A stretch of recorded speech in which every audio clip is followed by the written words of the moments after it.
ಆತ್ಮೀಯ ಸ್ನೇಹಿತರೆ, ತಮ್ಮದಾಗಿರ್ತಕ್ಕಂಥ YouTube channel KSB study ಪಾಯಿಂಟ್ಗೆ ಸ್ವಾಗತ. ಸೊ ಈ ಒಂದು ವಿಡಿಯೋದಲ್ಲಿ 10ನೇ ತರಗತಿ ಸಮಾಜ ವಿಜ್ಞಾನ ವಿಷಯಕ್ಕೆ ಸಂಬಂಧಪಟ್ಟಂತೆ ಸಮಾಜಶಾಸ್ತ್ರದ ಒಂದು ವಿಭಾಗಕ್ಕೆ ಸಂಬಂಧಪಟ್ಟಂತೆ ಮೊದಲೇ ಅಧ್ಯಾಯ ಯಾವುದಂದ್ರೆ ಸಾಮಾಜಿಕ ಸ್ತರ ವಿನ್ಯಾಸ ಅಂತಕ್ಕಂಥ ಒಂದು ಅಧ್ಯಾಯ ಇದೆ. LBO ಪ್ರಶ್ನೋತ್ತರಗಳನ್ನ ಈ ಒಂದು ವಿಡಿಯೋದಲ್ಲಿ ನೋಡ್ತಾ ಹೋಗೋಣ. ಸೊ ಮೊದಲೇ ಪ್ರಶ್ನೆ ಅಥವಾ ಒಂದು ರೀತಿಯಲ್ಲಿ ಅಂತಂದ್ರೆ ಇಲ್ಲಿ ಬಹು ಆಯ್ಕೆ ಪ್ರಶ್ನೆಗಳಿದಾವೆ. ಸೊ ಅದನ್ನೇ ಒಂದು ರೀತಿಯಲ್ಲಿ ಸರಳವಾಗಿ ಇರತಕ್ಕಂಥದ್ರ ರೂಪದಲ್ಲಿ ಕೊಟ್ಟಿರ್ತೀನಿ. ಸೊ ಅದನ್ನು ಇಲ್ಲಿ ನೋಡ್ಕೊಳ್ಬೋದು. ಸೊ ಮೊದಲೇ ಪ್ರಶ್ನೆ ಏನಂತಂದ್ರೆ ಸಂವಿಧಾನದ ಯಾವ ವಿಧಿ ಅಸ್ಪೃಶ್ಯತೆ ಆಚರಣೆ ನಿಷೇಧಿಸಿದೆ ಅಂತೇಳಿ. ಸೊ ಇಂಪಾರ್ಟೆಂಟು 17ನೇ ವಿಧಿ ಅಂತೇಳಿ. ಓಕೆ, ನೆಕ್ಸ್ಟ್ ಯಾವುದಂತಂದ್ರೆ ಮಾನವ ಕುಲ ತಾನೊಂದೇ ಒಲಮ್ಮ ಈ ಒಂದು ವಾಕ್ಯವನ್ನು ಹೇಳಿದವರು ಅಂತೇಳಿ ಒಂದು ಪ್ರಶ್ನೆ ಇದೆ. ಸೊ ಆದಿಕವಿ ಪಂಪ ಅಂತಕ್ಕಂಥವ್ರು ಉತ್ತರ ಆಗ್ತದೆ. ಅಸ್ಪೃಶ್ಯತೆ ಹಿಂದೂ ಸಮಾಜಕ್ಕೆ ಅಂಟಿದ ಕಳಂಕ ಎಂದು ಹೇಳಿದವರು ಸೊ ಯಾರಂತಂದ್ರೆ ಮಹಾತ್ಮ ಗಾಂಧೀಜಿಯವರು ಈ ಒಂದು ಹೇಳಿಕೆಯನ್ನು ಹೇಳ್ತಾರೆ. ನಾಗರಿಕ ಹಕ್ಕುಗಳ ಸಂರಕ್ಷಣಾ ಕಾಯ್ದೆ ಎಂದು ಮಾರ್ಪಾಡುಗೊಳಿಸಿದ ವರ್ಷ ಅಂತ ಹೇಳಿದ ಸೊ 1976. ಅಸ್ಪೃಶ್ಯತೆ ಆಚರಣೆ ಶಿಕ್ಷಾರ್ಹ ಅಪರಾಧ ಎಂದು ತಿಳಿಸುವ ಕಾಯ್ದೆ. ಸೊ ಆ ಒಂದು ಕಾಯ್ದೆ ಯಾವ್ದಪ್ಪ ಅಂದ್ರೆ ನಾಗರಿಕ ಹಕ್ಕುಗಳ ಸಂರಕ್ಷಣಾ ಕಾಯ್ದೆ. ಓಕೆ, ನೆಕ್ಸ್ಟು ಭಾರತದಲ್ಲಿ ಸಾಮಾಜಿಕ ಸ್ತರವಿನ್ಯಾಸ ಅಂತಕ್ಕಂಥ ವ್ಯವಸ್ಥೆಯನ್ನು ಈ ಕೆಳಕಂಡದರಲ್ಲಿ ಗುರುತಿಸಬಹುದು. ಅದು ಯಾವುದಂತಂದ್ರೆ ಜಾತಿ ಪದ್ಧತಿಯಲ್ಲಿ ಮುಖ್ಯವಾಗಿ ಕಂಡುಬರ್ತದೆ. ಅಸ್ಪೃಶ್ಯತಾ ಅಪರಾಧಗಳ ಕಾಯ್ದೆಯನ್ನು ಜಾರಿಗೆ ತರಲಾದ ವರ್ಷ ಸೊ 1955 ಅಂತೇಳಿ. ಒಂದು ವಾಕ್ಯದಲ್ಲಿ ಪ್ರಶ್ನೆಗಳು ಸಾಮಾಜಿಕ ಸ್ತರ ವಿನ್ಯಾಸ ಎಂದರೇನು ಅಂತೇಳಿ. ಇಲ್ಲಿ ನೋಡ್ರಿ, ಸೊ ಜನರನ್ನು ಏನು ಮಾಡ್ತೀವಿ ಅಂತಂದ್ರೆ ಆದಾಯ, ಲಿಂಗ, ಜಾತಿ ಮುಂತಾದವುಗಳ ಆಧಾರದ ಮೇಲೆ ಏನು ಮಾಡ್ತೀವಿ ಅಂತಂದ್ರೆ ವಿಂಗಡಣೆಯನ್ನು ಮಾಡ್ತೀವಿ. ಸೊ ಅದಕ್ಕೆ ಏನಂತೇಳಿ ಕರಿತೀವಿ ಅಂತಂದ್ರೆ ಸಾಮಾಜಿಕ ಸ್ತರ ವಿನ್ಯಾಸ ಅಂತೇಳಿ ಕರಿತೀವಿ. ಓಕೆ, ನೆಕ್ಸ್ಟ್ ಪೂರ್ವಾಗ್ರಹ ಎಂದರೇನು ಅಂತೇಳಿ. ಒಬ್ಬ ವ್ಯಕ್ತಿ ಅಥವಾ ಒಂದು ಸಮುದಾಯದ ಬಗ್ಗೆ ಹೊಂದಿರತಕ್ಕಂಥ ಪೂರ್ವ ನಿರ್ಧಾರಿತ ಒಂದು ಮನೋಭಾವಕ್ಕೆ ಏನಂತೇಳಿ ಕರಿತೀವಿ ಅಂತಂದ್ರೆ ಪೂರ್ವಾಗ್ರಹ ಅಂತೇಳಿ ಕರಿತೀವಿ.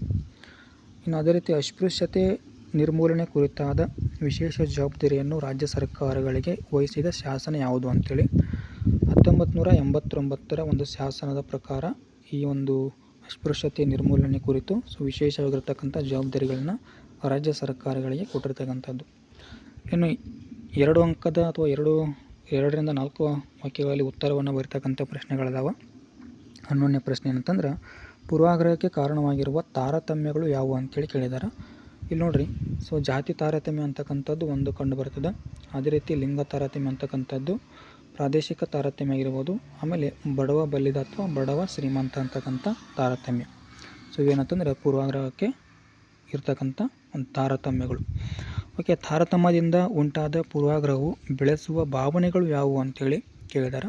ಇಲ್ಲಿ ನೋಡ್ರಿ, ಅಸಹನೆಯನ್ನು ಬೆಳೆಸ್ತದೆ, ತಿರಸ್ಕಾರ ಅಂತಕ್ಕಂಥದ್ದು ಬೆಳೀತದೆ, ಸೊ ಅಗೌರವ ಅಂತಕ್ಕಂಥದ್ದು, ದ್ವೇಷ ಅಂತಕ್ಕಂಥ ಒಂದು ಮನೋಭಾವ ಇಲ್ಲಿ ಬೆಳೀತದೆ. ಇನ್ನು 6 ವಾಕ್ಯಗಳಲ್ಲಿ ಉತ್ತರವನ್ನು ಬರೀತಕ್ಕಂಥ ಪ್ರಶ್ನೆ ಇದೆ. ಏನಂತಂದ್ರೆ ಸಾಮಾಜಿಕ ಸ್ತರವಿನ್ಯಾಸವು ಕಾಲದಿಂದ ಕಾಲಕ್ಕೆ ಹಾಗೂ ದೇಶದಿಂದ ದೇಶಕ್ಕೆ ಭಿನ್ನವಾಗಿದೆ, ಚರ್ಚಿಸಿ ಅಂತೇಳಿ. ಇಲ್ಲಿ ನೋಡಿರಿ ಉತ್ತರವನ್ನು. ಸೊ ಭಾರತದಲ್ಲಿ ಏನಂತಂದ್ರೆ ಈ ಸ್ತರವಿನ್ಯಾಸ ಅಂತಕ್ಕಂಥದ್ದು ಜಾತಿ ಪದ್ಧತಿಯಲ್ಲಿ ಅಸ್ತಿತ್ವದಲ್ಲಿ ಕಂಡು ಬರ್ತದೆ. ಇನ್ನು ಈ ಪದ್ಧತಿ ಏನು ಮಾಡ್ತಿದ್ದಪ್ಪ ಅಂತಂದ್ರೆ ಮೇಲು ಕೀಳಿನ ಒಂದು ವ್ಯವಸ್ಥೆಯನ್ನಾಗಿ ಮಾಡ್ತದೆ.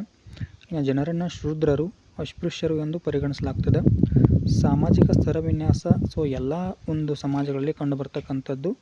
ಇನ್ನು ಅಮೆರಿಕಾದಲ್ಲಿ ತೆಗೆದುಕೊಂಡಾಗ ವರ್ಣಭೇದ ನೀತಿ ಸೊ ಜಾರಿಯಲ್ಲಿರ್ತಕ್ಕಂಥದ್ದು. ಇನ್ನು ಶ್ರೀಮಂತರು ಮತ್ತು ಬಡವರು ಎಂಬ ಭೇದ ಭಾವವನ್ನು ಈ ಸಾಮಾಜಿಕ ಸ್ತರವಿನ್ಯಾಸ ಅಂತಕ್ಕಂಥದ್ದು ಕಂಡು ಬರ್ತದೆ.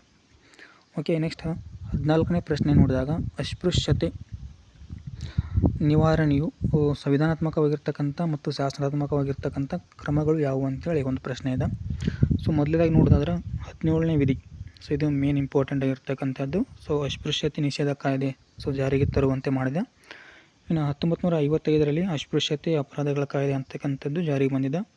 1976ರಲ್ಲಿ ನಾಗರಿಕ ಹಕ್ಕುಗಳ ಸಂರಕ್ಷಣಾ ಕಾಯ್ದೆ ಅಂತೇಳಿ ಜಾರಿಗೆ ಬಂದಿರತಕ್ಕಂಥದ್ದು. ಇನ್ನು ಸಾರ್ವತ್ರಿಕ ಮತದಾನದ ಹಕ್ಕನ್ನು ನೀಡಲಾಗಿದೆ, ಸಮಾನತೆ ಹಕ್ಕನ್ನು ನೀಡಲಾಗಿದೆ, ಸೊ ಉದ್ಯೋಗದಲ್ಲಿ ಮೀಸಲಾತಿಯನ್ನು ಕೊಡಲಾಗಿದೆ, ರಾಜ್ಯಗಳಿಗೆ ವಿಶೇಷವಾಗಿರ್ತಕ್ಕಂಥ ಜವಾಬ್ದಾರಿಯನ್ನು ಕೊಡಲಾಗಿದೆ.